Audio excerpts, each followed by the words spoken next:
প্রতি বছর বর্ষায় ভুটান পাহাড় থেকে নেমে আসা নদীর জলে ভাসে আলিপুরদুয়ার জেলা সহ জলপাইগুড়ি জেলার কিছুটা অংশ। রাজ্য বিধানসভার ভারত ভুটান যৌথ নদী কমিশন গঠনের প্রস্তাব পাশ হয়েছে। এবারে সমস্যার স্থায়ী সমাধান হতে চলেছে বলে আশা প্রকাশ করছেন আলিপুরদুয়ার বিধায়ক সুমন কাঞ্জিলাল। ভুটান পাহাড়ের জল এসে মিশলে ভয়ালো রূপ ধারণ করে আলিপুরদুয়ার জেলার বাসরা, কালজানি, শঙ্কোষ, বীরবেটির মতো নদীগুলো। এছাড়া জলপাইগুড়ির ডায়না জলঢাকা নদী ভয়াবহ রূপ নেয়। ভুটান সীমান্ত এলাকা জয়গা, কালচিনি, কুমারগ্রাম, টোটোপাড়া, বানারহাট, চামুচি, নাগরাকাটার বিস্তীর্ণ এলাকায় দেখা যায় বন্যা পরিস্থিতি। ভুটান পাহাড়ে বাঁধ না থাকায় এই সমস্যা দেখা যায় প্রতি বছর। ভুটান পাহাড় থেকে নেমে আসা জলের তাণ্ডবে ক্ষতিগ্রস্ত সংরক্ষিত বনাঞ্চল, কৃষি জমি, চা বাগান এবং বন্যপ্রাণ। ঠিক কতটা ক্ষতি হয়েছে তার পুরোপুরি হিসেব মেলেনি। এই সমস্যার কথা বিধানসভায় তুলে ধরেন আলিপুরদুয়ারের বিধায়ক সুমন কাঞ্জিলাল। ভুটানের নদীগুলোতে কিভাবে নিয়ন্ত্রণ করা যায়, বর্তমানে সেটি বড় প্রশ্ন। যদিও এটি আন্তর্জাতিক বিষয় এবং কেন্দ্রের এখতিয়ারভুক্ত, তবুও কেন্দ্রের নজরে এই বিষয়টিকে আনতে বিধানসভায় প্রস্তাব পাশ হয়েছে বলে জানান আলিপুরদুয়ারের বিধায়ক সুমন কাঞ্জিলাল।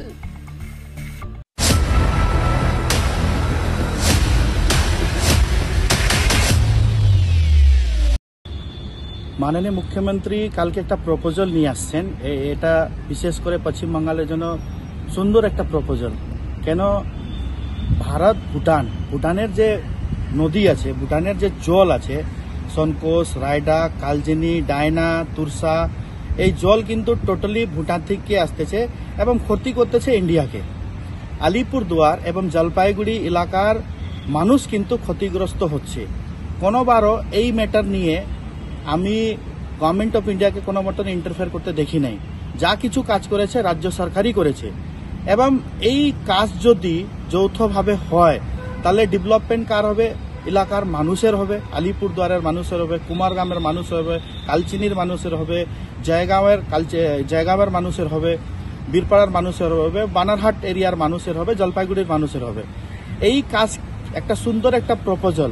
কালকে দেখলাম বিরোধী দলের নেতা যারা বিজেপি থেকে ইলেক্টেড হয়ে ওইখানে গিয়েছে, এবং বিরোধী দলের নেতা এই ডিসকাশনের বাইরে চলে গেছে, ওয়াকআউট করেছে। কেন?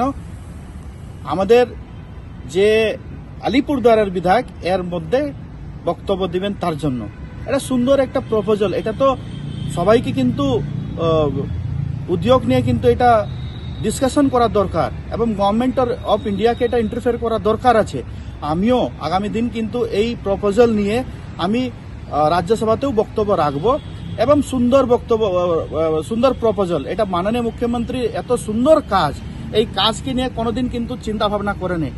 আলিপুরদুয়ার এবং জলপাইগুড়ি দুইটাই লোকসভা বিজেপি জিতার পরে একদিনের জন্য এইসব ম্যাটারকে নিয়ে সাংসদে কোনো বক্তব্য দিতে পারি নাই।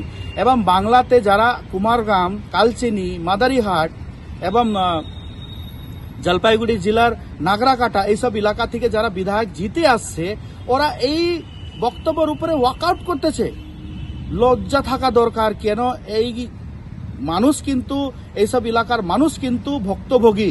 এই বর্ষাকালে জুন, জুলাই, আগস্ট, সেপ্টেম্বর আমরা কিন্তু ভুক্তভোগী। আমারও বাড়ি ওইসব এলাকাতে আছে, এবং এই মানুষকে কিন্তু বুঝতে লাগে। মানুষের এরা কোনো ব্যথা বুঝে না, কোনো বেদনা বুঝে না, খালি পলিটিক্স এবং পলিটিক্স ছাড়া কিচ্ছু বোঝে না।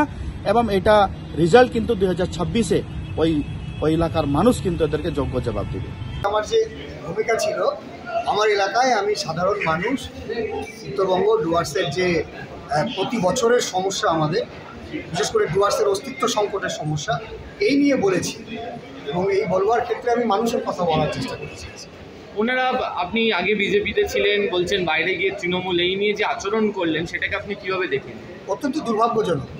আমি বিধানসভাটা, এই পবিত্র বিধানসভাকে মনে করি যে সাধারণ মানুষের কথা তুলে ধরবার জায়গা, এবং যেখান থেকে আমরা নির্বাচিত হয়েছি সেই এলাকার মানুষের দুঃখ কষ্টের কথাই যদি আমরা তুলে ধরতে গিয়ে সংকীর্ণ রাজনীতির শিকার হই, তাহলে পরে আমার মনে হয় মানুষের প্রতি অবিচার করা হবে।